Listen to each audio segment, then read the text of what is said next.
Topic कुछ ये है कि आपको जो भी सिक्के मिल रहे हैं और आप लोग मुझे फ़ोटो या वीडियो बनाकर भेज रहे हैं सिक्के या नोट्स ही, तो उससे रिलेटेड कुछ सल्यूशन मैं लेके आने वाला हूँ।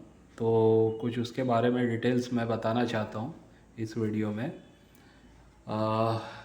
सल्यूशन ये है कि सबसे पहली बात, लोगों के पास जानकारी नहीं है, इन्फॉर्मेशन नहीं है कि कौन से सिक्के हमारे रेयर हो सकते हैं, कौन से सिक्के स्कैर हो सकते हैं, कौन से नोट्स हमारी अच्छी रेयर या स्कैर हो सकती है, या फिर कौन से सिक्के हैं जो जो OMS कहलाते हैं, ऑफ मेटल स्ट्राइक जिसको बोला जाता है ना।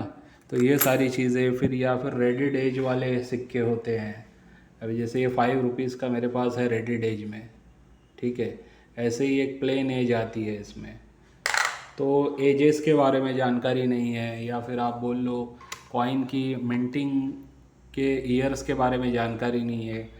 फिर कॉमरमेटिव कॉइन्स जो होते हैं इस टाइप के, इसमें कौन से रेयर होते हैं, कौन से स्केयर होते हैं, उसके बारे में जानकारी नहीं है।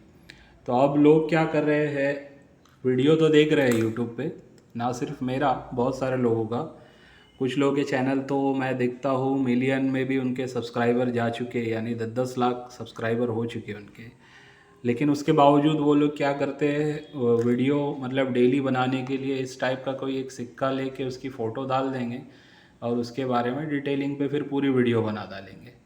तो ऐसे अगर सिक्कों पर अपन वीडियो या नोट्स पर अगर वीडियो बनाने बैठेंगे, तो मैं समझता हूँ लगभग 1000 वीडियो बन सकती है आराम से, डेली एक वीडियो बनाई जाए तो। और 1000 वीडियो बनाते बनाते मतलब तकरीबन 3 साल का कंटेंट मिल गया उनको। फिर बीच में कुछ एग्जीबिशंस हो रहे, उसको उसको वो लोगों ने जा जा कर के लोगों से मिल कर के इंटरव्यू, चलो इंटरव्यू वगैरह तो ठीक है, अच्छी चीज़ें है, उसमें कुछ अच्छी बातें मिल जाती है सुनने समझने में। लेकिन जो इस टाइप के जो ज़्यादातर जो आते हैं वीडियो, जो नोट्स की एक फ़ोटो आ जाती है, या फिर उसके अलावा कोई सिक्के की एक फ़ोटो डाल के उसके बारे में पूरी डिटेलिंग दे डालते हैं। अभी जैसे कोई एक कॉमरमेटिव सिक्का ले लेंगे, उसके बारे में डिटेल पे वीडियो बना डालेंगे। तो ऐसे ऐसे तो सैकड़ों कॉमरमेटिव कॉइन्स है। 1 रुपये में, 2 रुपये में अगर जाएंगे हम, 5 रुपये में, 10 रुपये में, तो सैकड़ों कॉमरमेटिव कॉइन्स है। तो इस पर हर रोज़ मतलब एक एक वीडियो बनाई जाए तो बनती जाएगी। तो अब लोग क्या करें, लोगों के पास जो सल्यूशन नहीं है कि कोई भी सिक्का उनके हाथ लगता है पुराना, तो उनको लगने लगता है यार ये सिक्के की हो सकता है वैल्यू हो। तो ये सिक्के की अब आपको या किसी को भी, कोई नया बंदा होगा उसको यही लगेगा कि ये मेरे हाथ में कोई सिक्का आ गया है, अब इसकी वैल्यू हो सकती है। मिसाल के तौर पे ये 2 रुपीज़ का कॉइन मेरे में आ गया, ठीक है। और कॉइन्स के बारे में अगर मैं थोड़ी बहुत भी इंफॉर्मेशन रखता हूँ यूट्यूब से या कहीं से भी जानकारी मुझे मिली है, तो मुझे लगने लगेगा शायद इसकी कुछ अच्छी वैल्यू हो सकती है।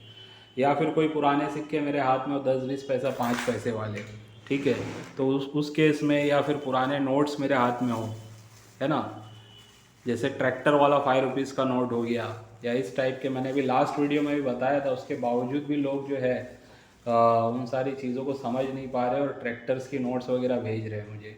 या इस टाइप के 1 रुपीज़ के नोट्स है पुराने जो भी मिलते हैं, तो उन पे ये लगने लगता है कि शायद इसकी लाखों में, हज़ारों में कीमत हमें मिल सकती है, ठीक है। अभी वही ट्रैक्टर वाला नोट दिखा रहा हूँ, बहुत इसके फ़ोटो आ रहे हैं मुझे, जबकि मैंने वीडियो में ये डाला था कि भाई ये नोट की कोई ऐसी ख़ास वैल्यू नहीं है। लोगों ने वीडियो नहीं देखा, जबकि सिर्फ थंबनेल देख करके, उस पर लिखा हुआ प्राइस देख करके ये अलग अलग इस टाइप का उनका कलेक्शन है, ये मुझे भेजने लगे।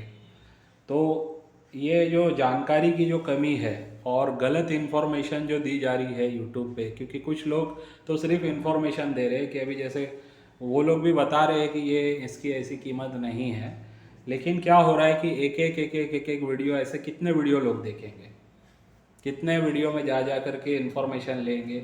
हर एक सिक्का उनके हाथ में आएगा तो उनको यही डाउट जाएगा कि हो सकता है ये सिक्का, या कोई नोट हाथ में आएगी तो उनको लगेगा ये नोट रेयर हो सकती है। और फिर क्या होता है कि लोग उसका कलेक्शन करते ही जाते हैं, कलेक्शन कर करके रखते हैं, ये उम्मीद पे कि आज नहीं कल हो सकता है कि ये सिक्कों की या ये नोट्स की उनको वैल्यू मिलेगी। तो इसका सलूशन मुझे बुक्स की शक्ल में दिखा, लेकिन बुक्स भी ऐसी है ना कि लोगों ने क्या किया है, बुक्स जो बनाई है मार्केट में, जितने मतलब मुझे इन्फॉर्मेशन है उस हिसाब से बता रहा हूँ कि किसी ने रिपब्लिक इंडिया के सारे कॉइन्स, यानी कि 1947 से लेकर के अभी 2022 तक का तो एडिशन नहीं आया, लेकिन 2021 तक का जो लोगों के पास एडिशन बुक्स के शक्ल में है, तो उसमें सारे कॉइन्स की पूरी इन्फॉर्मेशन है। अब इतनी सारे कॉइन्स की इन्फॉर्मेशन लेके एक नॉर्मल बंदा क्या करेगा, सवाल ये उठता है। जो थोड़ा बहुत मतलब इन्फॉर्मेशन समझना चाहता है कि कौन से कॉइन रेयर्स है, उसको अब पूरी रिपब्लिक इंडिया कॉइन्स की लिस्ट समझने की मतलब नौबत आ जाएगी अगर वो बुक लेता है तो मैं क्या सोच रहा हूँ कि जो रिपब्लिक इंडिया के कॉइन्स है हमारे 1947 के बाद से जो छपे हैं, और उससे पहले जो ब्रिटिश इंडिया का टाइम था, फिर ईस्ट इंडिया कंपनी के भी जो कॉइन्स वगैरह छपे थे, तो ये सारे कॉइन्स का एक मैं जो इसमें रेयर कैटेगरी है, वो कैटेगरी की पूरी एक लिस्ट को शॉर्ट आउट कर रहा हूँ।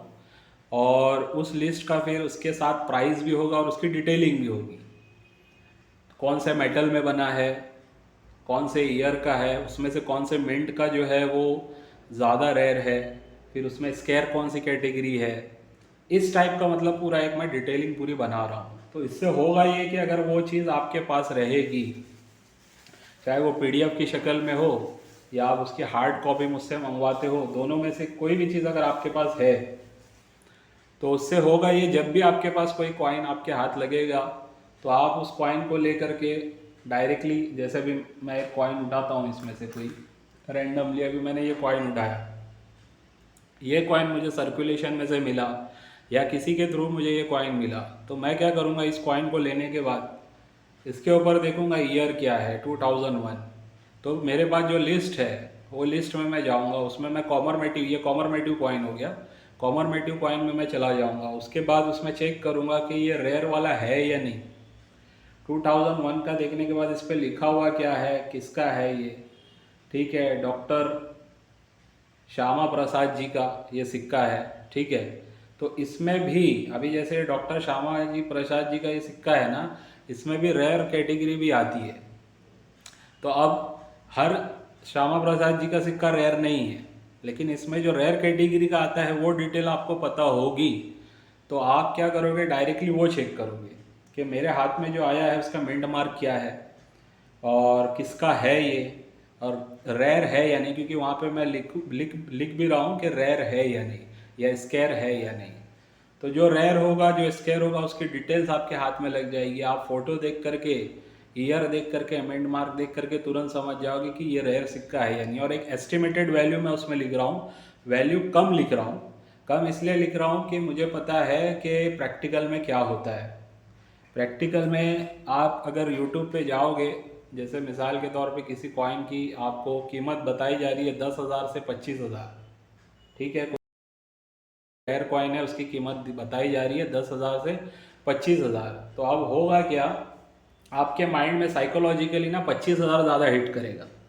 मतलब ये सिर्फ आपके साथ नहीं, सबके साथ होता है, माइंड में सीधा सीधा 25,000 हिट करेगा। 25,000 क्यों हिट करेगा, क्योंकि आपको एक कीमत बताई गई है ना 10,000 से 25,000। अच्छा, वो कीमत डिपेंड करती है कंडीशन पे। अभी ये कॉइन देख रहे हो आप, लेटेस्ट वाला जो हमारा 10 रुपये का छपा है, इसकी कंडीशन देखो, इसकी चमक देखो, ठीक है। इस टाइप की चमक वाला जो कॉइन होता है इसको बोलते हैं यूएनसी कंडीशन। वैसे ही मेरे पास अभी ये 5 रुपीज़ का कॉइन है, ये देखो, इसकी पूरी यूएनसी कंडीशन है, ये भी एक कॉमरमेटिव कॉइन है, ठीक है। तो इस कंडीशन में अगर ये कॉइन मेरे हाथ लगता है तो हो सकता है कि मुझे 25,000 मिलेंगे। ये वाले कॉइन की बात नहीं कर रहा हूँ, जो रेयर कॉइन होगा।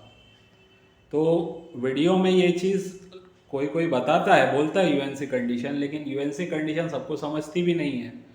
माइंड में तो यही दिख जाता है ना, 25,000 वहाँ लिखा हुआ था बड़े में, 25,000 का ये सिक्का, तो माइंड में ये बैठ जाता है कि यार ये सिक्के की वैल्यू तो 25,000 है। अब जब उनके पास इस टाइप का कोई रेयर सिक्का हाथ में लगता है जो वाकई में वैल्यूएबल सिक्का होगा, तो वो लोग फिर सेल नहीं कर पाते। सेल इसलिए नहीं कर पाते कि उनको जब कीमत प्रैक्टिकल में बताई जाती है कि आपका जो सिक्का आपके हाथ लगा है इसकी कंडीशन फाइन कंडीशन है, या नॉर्मल कंडीशन है, वेरी फाइन है, एक्स्ट्रा फाइन है। इसमें भी बहुत सारे अलग अलग स्टेज है, फाइन से लेकर वेरी फाइन, एक्स्ट्रा फाइन, फिर आपका डायरेक्ट फिर यूएनसी वगैरह इस टाइप की कंडीशन आती है। तो 4-5 स्टेजेस है।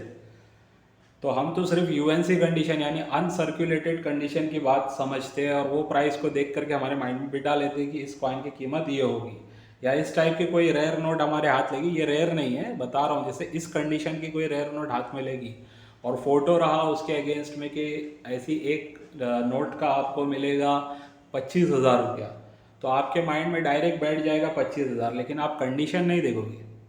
कंडीशन अप्लाई ये होती है कि आपकी जो नोट है वो किस कंडीशन में है, वो यूएनसी कंडीशन में है या घिसी-पिटी कंडीशन में या ठीक ठाक कंडीशन में।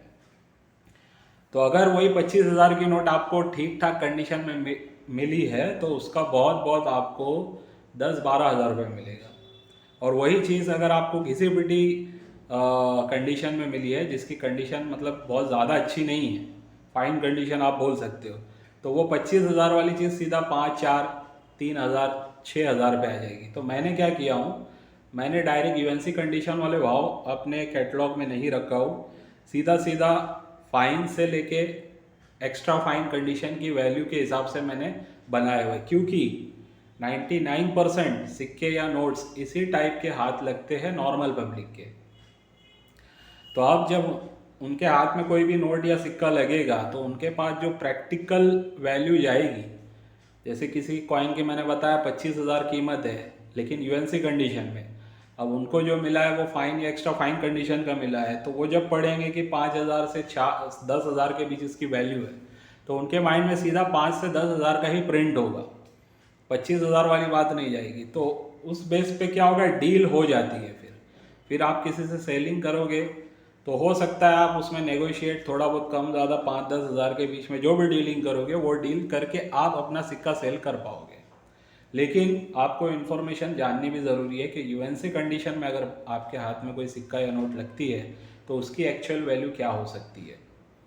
तो बहरहाल मैं एक कैटलॉग बना रहा हूँ, उस कैटलॉग में हमारे जो रिपब्लिक इंडिया के जो रेयर कॉइन है और स्केयर कॉइन है उनकी लिस्ट, और इसके अलावा जो कॉमरमेटिव कॉइन्स है जिस पर किसी की छाप बनी होती है, अभी जैसे मैंने बताया ये वाला कॉइन, इस टाइप की कोई छाप वाला किसी की फ़ोटो हो या कोई इवेंट की फ़ोटो हो, इस टाइप के जो रेयर कॉइन है या स्केयर कॉइन है उनकी लिस्ट, फिर British India, east India company के जो कॉइन्स है उनकी लिस्ट, मुग़ल कॉइन्स, फिर अलग अलग सल्तनत्स के कॉइन्स, दिल्ली गुजरात सल्तनत के कॉइन्स, इन सब को मैं इनमें से जो एक्सट्रीमली रेयर या रेयर कैटेगरी के या स्केयर कैटेगरी के कॉइन्स मिलेंगे उनकी पूरी एक लिस्ट बना के उनकी डिटेलिंग मैं कैटलॉग में दे रहा हूँ।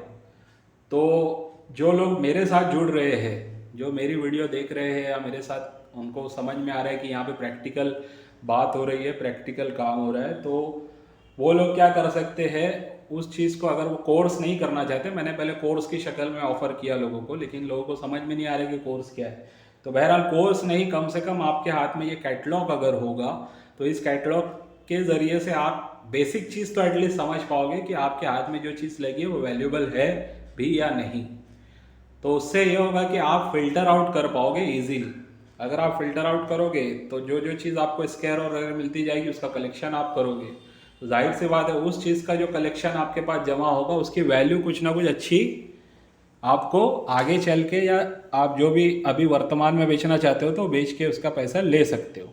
लेकिन अगर गलत चीज़ें आप जमा करने लग गए तो आपको पता ही नहीं है कि यार ये इनकी तो कोई भाव है ही नहीं। अभी जैसे मिसाल के तौर पे ये 1 रुपये के सिक्के मैंने सिर्फ शो करने के लिए रखा है, इसमें कोई रेयर कॉइन नहीं आता है, ठीक है, लेकिन मैं ये सोच के रखूँ कि यार ये पुराना सिक्का है, इसमें कुछ मतलब भाव मुझे मिलेगा, तो ये ऐसी बात, प्रैक्टिकल बात नहीं है, ठीक है। हाँ, उसी में मैं अगर इस टाइप के पुराने सिक्कों में जाता हूँ जो 1981 से छपे थे, 1982 से 1991 तक ये सिक्के छपे थे, कॉपर निकल के सिक्के थे ये। इसमें 3 सिक्के ऐसे आते हैं जो रेयर कैटेगरी के हैं, 2 सिक्के ऐसे आते हैं जो स्केयर कैटेगरी के हैं, तो उनकी डिटेलिंग हो गई। फिर इस टाइप का जो 50 पैसा है जो कॉपर निकल में छपे थे, इनमें से जो स्केयर और रेयर हैं उनकी डिटेलिंग, ऐसे मतलब जो भी पूरे जो हमारे अलग अलग कॉइन्स है उनकी पूरी डिटेलिंग उसमें रहेगी कैटलॉग में, चाहे वो रिपब्लिक इंडिया के कॉइन्स हो, चाहे वो ब्रिटिश इंडिया वाले कॉइन हो या ईस्ट इंडिया कंपनी वाले कॉइन हो।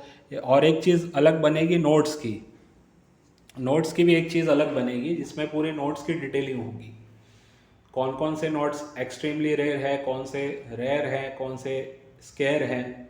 फिर उसमें फैंसी नंबर्स की डिटेलिंग होगी, फिर उसमें तुम्हारे एरर्स जो होते हैं, अलग अलग एरर्स, कॉइन्स में भी एरर्स की डिटेलिंग मैं दूंगा। और एरर्स जो नोट्स होती है उसकी वैल्यू, कौन कौन से एरर्स ज़्यादा एक्सट्रीमली रेयर होते हैं, कौन से नॉर्मल माने जाते हैं लेकिन जिससे उसकी वैल्यू बढ़ जाती है। तो इस टाइप की एक पूरी एक कैटलॉग आप बोल सकते हैं, या एक छोटी सी पॉकेट बुक मैं बनाने की स्टार्ट कर चुका हूँ ऑलरेडी। मतलब इसमें मेरा काम चल रहा है, मैं पूरी लिस्ट बना रहा हूँ और इसको अभी मैं करते करते मुझे लग रहा है हफ्ता 10 दिन इसमें लग जाएगा। तो इसको मैं PDF की शक्ल में भी दूंगा, और जिसको हार्ड कॉपी चाहिए रहेगी प्रिंट करवा के उसका एक कैटलॉग बना करके वो भी मैं आप लोगों को दे सकता हूँ। उसकी कुछ प्राइसिंग रहेगी, बेसिक प्राइसिंग, लेकिन उससे होगा ये कि आपको हज़ारों रुपए की बुक्स, अलग अलग बुक्स नहीं खरीदनी पड़ेगी। यहीं पे जो दिक्कत आ रही है ना कि हज़ारों रुपए की, 500 रुपये की, 1000 रुपये की, 1500 रुपये की बुक्स है किसी एक थीम पर, उसमें सारी डिटेलिंग है एक थीम की, लेकिन उसमें से कुछ ही काम की है, बाकी ऐसी है कि जिसका मेरे मेरे को मतलब उसका कोई इंफॉर्मेशन बेस पे तो ठीक है, लेकिन अगर बिजनेस बेस पे देखो तो कोई वैसा वैल्यू नहीं है उस चीज़ की। तो उन सब की जो एब्स्ट्रैक्ट है वो मैं निकाल करके आप लोगों को दूंगा। हो सकता है थोड़ा टाइम लगे क्योंकि डिटेलिंग बहुत है। डिटेलिंग मतलब कि हज़ारों सिक्के हैं, सैकड़ों नोट्स है, फिर उसमें थीम है अलग अलग, उसमें से चीज़ों को निकालना है। तो मैं काम तो डेली कर रहा हूँ इस पर, लेकिन जैसे ही ये रेडी हो जाएगी तो जो लोग मुझको फ़ोटो वगैरह भेजते हैं तो वो लोग, पहला स्टेप ये करना है उनको कि ये चीज़ को पहले आपको बाय करना है। एटलीस्ट इस चीज़ के ज़रिए आपको सही इन्फॉर्मेशन आपको मिल जाएगी। आप हो या आपके घर वाले हो या आपके दोस्त सर्कल जो भी लोग होंगे, आप उनको भी बता सकते हो। तो आप लोग मिल के एक अच्छा कलेक्शन कर सकते हो। तो यही बस मैं एक कोशिश करने वाला हूँ जिससे लोगों का मतलब ये भला होगा कि उनको सही इन्फॉर्मेशन मिलेगी, एक बुक की शक्ल में, एक कैटलॉग की शक्ल में। PDF फाइल वगैरह भी मैं प्रोवाइड करूँगा, क्योंकि हर किसी को हो सकता है बुक वगैरह लेना ना हो, तो वो लोग डायरेक्टली अपने ईमेल पर PDF मंगवा सकते हैं। तो PDF भी बना करके, टाइम लगेगा हफ्ता 10 दिन, बस यही बताना था। और जिन लोगों को कोर्स सीखना है, पूरा का पूरा कोर्स है, उसमें भी प्रैक्टिकल पूरी डिटेलिंग होगी कि आप इतना तो सीख जाओगे कि आपको न्यूमेस्टिक इंडस्ट्री में काम कैसे करना है, कौन से कॉइन्स कलेक्ट करने हैं, कौन से कॉइन्स की रेयर कैटेगरी है, स्केयर कैटेगरी है, मिंट मार्क के बारे में बहुत सारी चीज़ें हैं इसमें, जो सारी डिटेलिंग आपको मैं उस कोर्स में देने वाला हूँ। और मेरा जो चैनल है आपको पता ही है, इस चैनल पे आपको आना है DIAM, और DIAM online trader and finance पे अगर आप आते हैं तो आपको यहाँ पे बहुत सारी अलग अलग वीडियो मिलेगी। तो नोट्स की वीडियो भी आप लोग देखो, क्योंकि नोट्स की बहुत सारी फ़ोटो आ रही है मेरे पास। तो आपको पहले समझना होगा कि कौन सी नोट सही वैल्यू वाली है, तब आप इसमें अच्छे से काम कर पाएंगे। अदरवाइज़ आप मुझे या किसी और लोगों को ना सिर्फ नॉर्मल सिक्के या नोट्स की फ़ोटो भेज कर उम्मीद पे रहोगे कि शायद हमारे नोट्स या सिक्के बिक जाएंगे, तो ऐसा नहीं है। पहले सही चीज़ आपको मिलेगी तो ही वो सही चीज़ कोई ख़रीदेगा, और कंडीशन भी होती है। तो ठीक है, आज की ये वीडियो यहीं पे रोकता हूँ। 20 मिनट की लगभग वीडियो हो गई, लेकिन एक अच्छी इन्फॉर्मेशन और अच्छे न्यूज़ के साथ मैं आपको ये वीडियो दे रहा हूँ, जिसमें मतलब आप लोगों का काम आसान हो जाएगा। और साथ ही साथ जो लोग इसमें काम कर रहे हैं, डीलर्स जो हैं, जिससे भी आप कांटेक्ट करोगे, चाहे मेरे से कांटेक्ट करो सेल करने के लिए या किसी और से करो, तो वो लोग को ये शिकायत नहीं रहेगी कि आप गलत चीज़ भेज रहे हो। उनको भी समझ में आएगा कि हाँ यार, कम से कम जो सामने वाला चीज़ भेज रहा है उसकी कुछ तो वैल्यू है। ठीक है, चलिए बाय।